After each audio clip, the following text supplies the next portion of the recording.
Good evening guys, আহক দেখাইছোঁ আপোনালোকক মোৰ আৰু ৱাইফৰ প্ৰথমটো ইণ্টাৰনেশ্যনেল ট্ৰিপ।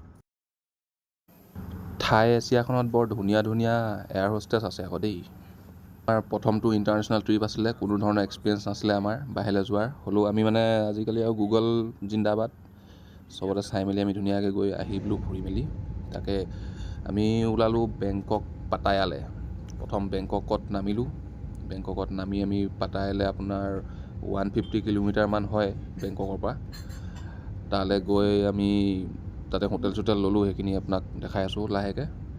পাটায়াত মানে আপোনাৰ ধুনীয়া, তাত মানে আপোনাৰ বিজিনেছ অলপ আছে, তাৰ চেণ্ট্ৰেল পৰে অলপ, আৰু ধুনীয়া ধুনীয়া আপোনাৰ নাইট লাইফ আছে, ৱাকিং ষ্ট্ৰীট বুলি। এছিয়াৰ মানে চবচে মষ্ট এট্ৰেক্টিভ নাইট লাইফ এই আপোনাৰ পাটায়াতে আছে, দেখাম মই পিছত, আহক। এয়াৰপৰ্টৰ পৰা নামি আৰু গৈ আছোঁ বেংকক, মানে পাটায়ালৈ বেংককৰ পৰা।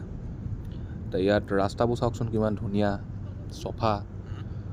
আমাৰ মানে অসমত এইবোৰ পৰিৱেশ নায়েই, ক'ৰবাত গাঁত গোট এইবোৰ ঢেৰ কিবা কিবি আমাৰ অসমত। তাত বাহিৰত চাওকচোন আৰু মানুহবোৰ কিমান চফা চাফ চিকুণ। মানে আৰু এটা বস্তু মই ইয়াত দেখিলোঁ, ইয়াত প্ৰতিখন গাড়ীতে আপোনাৰ মানে ব্লেক গ্লাছে আছে চবতে, ট্ৰাকলৈকে আনকি মানে ব্লেক গ্লাছ মানে। আৰু ইয়াত ৱেডাৰটো গৰম, সেইটো কাৰণে মানে ব্লেক গ্লাছটো দিয়ে, এলাউ কৰে। আৰু আমাৰ অসমতে নকৰে বা পুলিচে ফালি দিয়ে। মানে অসমতে বদমাচি কৰে এইটো মানুহবিলাকে, সেইটো কাৰণে চাগে। অকল অসম বুলিয়ে নহয়, মানে মই বেংগলোৰ গৈছোঁ, মুম্বাইও গৈছোঁ, সেইবোৰ জেগাত দেখিছোঁ মানে ক'তো মানে বোলো ব্লেক গ্লাছৰ এলাউ নাই আমাৰ ইণ্ডিয়াত। কাৰণটো এই আৰু মানে বদমাচি কৰে কাৰণে নিদিয়ে আৰু। ইয়াত বদমাচি কৰা সেনেকুৱা ছিষ্টেম নাই, সেইটো কাৰণে ইয়াত এলাউ আছে। আৰু ইয়াৰ ৰাস্তা চফা, ৰাস্তাবোৰ চাওকচোন কিমান ধুনীয়া চাফ চিকুণ, জাবৰ জোঁথৰ ক'তো নাই, কিমান চফা আৰু কালাৰফুল মানে ৰাস্তাবোৰ। আমি এতিয়া বৰ্তমান হোটেললৈ গৈ আছোঁ। সেইটো সাঁতুৰিলে পোৱালি এটাই। ৰাতিপুৱা ইয়াত 10টা বজাত পাই গ'লোহি, 10টা বজাত পাই গ'লোঁ।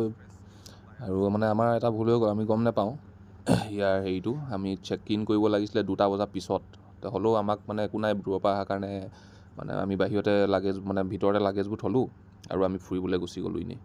তাৰপিছতে আহি মেলি আমি হোটেলত আৰু থাকিলোঁ। হোটেলখনৰহে ভিডিঅ' কৰিব নহ'ল, য'ত ৰুমটো, খালি বেংককত এটা ৰুম লৈছিলোঁ, সেইটো আপোনালোকক দেখাই দিম বাৰু পিছত। ধুনীয়া হোটেল, আৰু বাকীখিনি অলপ দেখাই আছোঁ আপোনালোকক ফুৰাখিনি অহাটো ভিডিঅ'ত।